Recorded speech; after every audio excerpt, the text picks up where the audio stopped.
افسوسناک بات یہ ہے کہ اسلام آباد میں پمز اسپتال میں 14 بچوں کے مر جانے کے بعد سی ڈی اے نے ایک پوسٹ کی اور بتایا کہ پمز اسپتال میں لگنے والی آگ پر ریسکیو ٹیمز نے بروقت کارروائی کرتے ہوئے قابو پا لیا ہے۔ واقعے کی نوعیت دیکھیے اور سی ڈی اے کے دعوے دیکھیے۔ کہتے ہیں کہ ہم نے بروقت کارروائی کرتے ہوئے آگ پر قابو پا لیا۔ 14 بچوں کی جان چلی گئی ہے اس سانحے میں۔ نااہلی کا معاملہ تو اپنی جگہ، مگر کمیونیکیشن میں حساسیت کا ہی خیال کر لیں۔ 14 بچے مر گئے۔ مائیں اسپتال کے باہر بے حال پڑی ہیں۔ جن ماؤں کا کل پرسوں سی سیکشن ہوا ہے وہ ماتم کر رہی ہیں، اور آپ کہہ رہے ہیں کہ بروقت کارروائی کرتے ہوئے سی ڈی اے کی ریسکیو ٹیمز نے آگ پر قابو پا لیا۔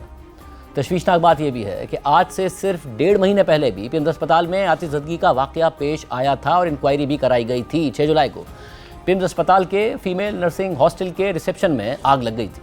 رپورٹ کے مطابق آتش زدگی کے اس واقعے سے ہاسٹل میں مقیم 78 خواتین طلبہ میں پینک پھیل گیا تھا۔ تاہم کوئی جانی نقصان نہیں ہوا تھا اور کچھ فرنیچر کو نقصان پہنچا تھا، لیکن اس واقعے کے بعد پمز اسپتال میں آگ لگنے کے واقعات کی تیاریوں اور سیفٹی اقدامات کے حوالے سے سنگین خدشات کا اظہار کیا گیا تھا، اور خود ایگزیکٹو ڈائریکٹر پمز نے انکوائری کرائی تھی، لیکن صرف 1.5 مہینے بعد پمز اسپتال میں آتش زدگی کا ایسا سنگین واقعہ پیش آ گیا ہے جس میں 14 بچوں کی جان چلی گئی ہے۔ صرف یہی نہیں، آج سے 3 سال پہلے بھی اسی پمز اسپتال میں حکومتی عدم توجہی اور نااہلی کا ایک انتہائی سنگین معاملہ سامنے آیا تھا۔ اس وقت بھی یہی نظام تھا۔ شہباز شریف ہی وزیر اعظم تھے۔ جون 2023 میں اسپتال کے ایمرجنسی وارڈ میں شدید گرمی اور دم گھٹنے سے کم از کم 4 مریضوں کی جانیں چلی گئی تھی۔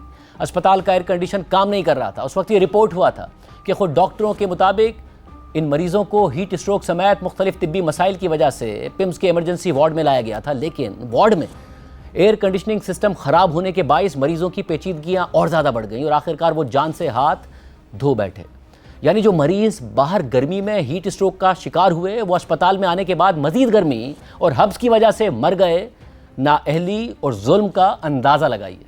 صرف یہی نہیں، گزشتہ ہفتے جب بانی P T I Imran Khan کو سپریم کورٹ کے حکم پر حکومت شفا اسپتال کے بجائے پمز اسپتال لے گئی تھی، تو اسپتال کے کارڈیولوجی ڈپارٹمنٹ میں کمپیوٹڈ ٹوموگرافی اینجیوگرافی مشین کام ہی نہیں کر رہی تھی۔ اس خبر کا خود وزیر اعظم شہباز شریف کو نوٹس لینا پڑا اور انہوں نے انکوائری کمیٹی بھی بنائی ہے۔